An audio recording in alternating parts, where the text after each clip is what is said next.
Hey guys, it's Graham. Welcome back to the Midnight Ride. I am an author, illustrator, and truck driver in Oklahoma City. Go read my books. Today I finished reading The Silmarillion for the third time. My first crack at it was in 2002. I was 18. I don't think I actually finished it that time. I tried again about 5 years ago, and that was with the audiobook that time, the Martin Shaw audiobook. I got it on CD from the library. And I wasn't in the right headspace to read it. I thought I was. I didn't realize until later. 2019 was just a horrible year. And as a result, I gave it a 3-star rating. The other problem is that this is not a book that works on audio unless you're already familiar with the text. This is a very complex book. This is Tolkien writing myth and legend and scripture for Middle-earth, and not just with the semi-archaic prose, but with the inundation of proper nouns and some geography and all of that. It just doesn't work exclusively in the audio format. The audio can be a good supplement to the text if you're already familiar with it, and it can remind you of things and you can play back stories. But in this particular reading that I did over the last several months, keeping a paperback copy with me and just picking through chapters when I had time here and there, taking notes in the margins so that I could write summaries on my Substack, I ended up developing a much different relationship with this book. I was also reminded recently of an episode I did on my old podcast where I answered a question as to whether audiobooks counted as reading. I am in the camp, obviously, where my answer is going to be yes. However, I put a slight asterisk on that, where audiobook reading is a different treatment than print reading. Print reading does require more effort. It generally requires more time. And while you can absorb the contents of the text through your eyes or through your ears, depending on the text, you can have a very different experience with it. And I've had that experience a couple of times now where books that I really, really enjoyed in print, I tried listening to in audio, and it just didn't work. There are some that work much better. I absorb them better. I process them better if I'm reading them with my eyes and not my ears. You run into some snobs that are like, no, it's only reading if you actually read the physical book. No, if you can absorb the content, digest it, and discuss it, you have read the book. But there are times when I can listen to an audiobook, get to the end of it, and be like, I don't know what the hell I just listened to. And with the Silmarillion, like I needed to see the spellings of the names. I needed to pause and reread paragraphs. He was discussing very complex ideas, and the way that his use of language works compared to how we commonly use it now in the 2020s. There were times when you needed to really pass over a sentence 2 or 3 times to understand like who he was talking about, who did what, and so on and so forth. My friend Dan, who seems like he's always been a much more mature reader than I have, kind of took me to task for my 3-star rating in 2019. He said, you need to correct this. I'm like, yeah, this is how I feel about the book right now. But after this most recent reading, I gave it a much-deserved 5 stars, and I'm going to be digesting this book over and over. My take on it this time is like, man, I wish that I had been this kind of reader 20 years ago when I took my first crack at it. I wish that I could have spent more time enjoying it on this level. But I had to read all of the other books before this that got me to here before I could appreciate something of this caliber. I will say that I think in order to appreciate the Silmarillion, you've got to have at least some kind of familiarity with religion, if not a practicing background therein, because this is very much a religious and a spiritual work. Tolkien was tackling spiritual truths in the myths that he was crafting for elves and men and more. But overall, this is a book about the relationship that mortals have with death. It would it would be difficult to summarize it all here, but effectively that's what it comes down to.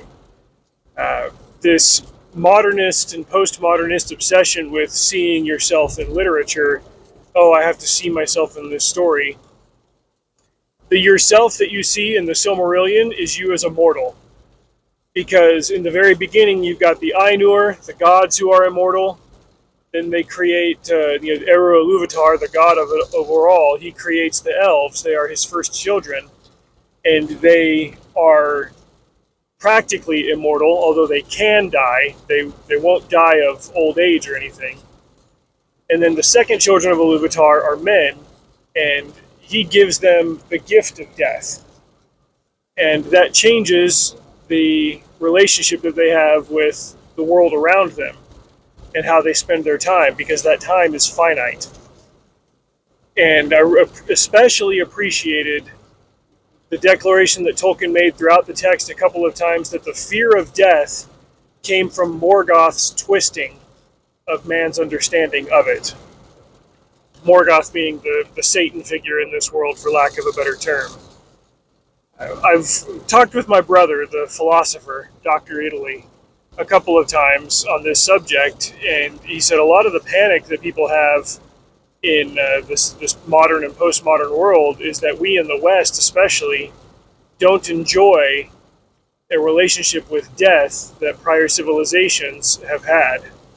This is a philosophical thing on some level. It is mostly a religious thing. And here's where I want to reiterate something that my friend Adam just said on X the other night. We are hardwired and programmed to be religious. We have that instinct as human beings.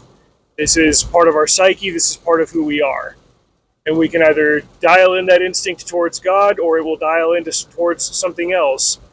But the idea that we can be irreligious is completely contrary to our nature and our making. We all have something that we hold as our absolute highest value. And even as an appendage of that, we have something that we want others to hold as their highest value.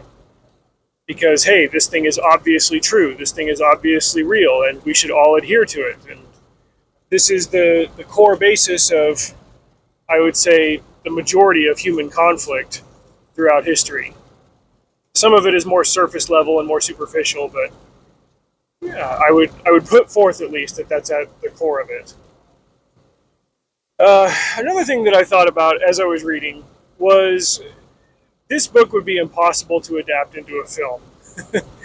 And I don't think that they should try. The Lord of the Rings films were incredible for films. They were important for what they were.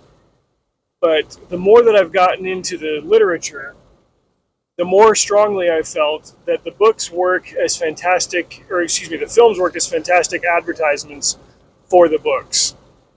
I had always heard of the Lord of the Rings growing up. I had never read them until after the movies came out. And as much as I love the movies, I just keep thinking, reading the Silmarillion, that, man, for the OGs who read this book before the movies existed, it must have been terribly frustrating for them to go watch the movies. Movies that were incredibly slow for your normie film goer, and say, oh, they're skipping over so much. Oh, they left this out. Oh, they didn't explain this here and there. And that can be excessive to the average reader. Why do I need to know about this and that and the other thing? But being in a spot where you can enjoy the slow burn of the read and really try to put yourself in the headspace where Tolkien was about why he was writing what he was writing, that's something that I can't quite explain and quantify for others.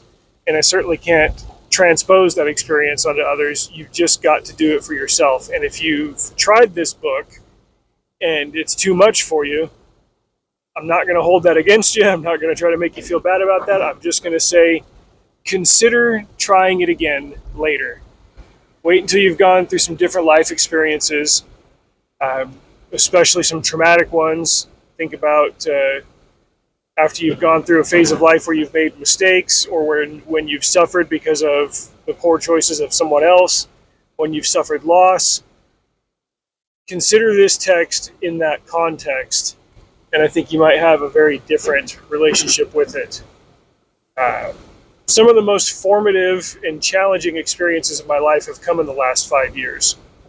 And I don't think there's a coincidence then that I appreciate a lot of what's going on in the Silmarillion now compared to before, when I lived a much more naive and simple and idealistic lifestyle. But as for making these into movies, if they were to adapt these stories at all, I would say, number one, you've got to find the right screenwriter, somebody who's absolutely committed to Tolkien's vision. And by that I mean J.R.R. Tolkien and Christopher Tolkien, not Simon Tolkien or other members of the Tolkien estate. So you've got to get a purist on board here.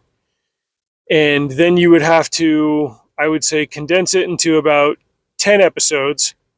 But let's say that those episodes are each an hour and a half long, like the BBC Sherlock TV show.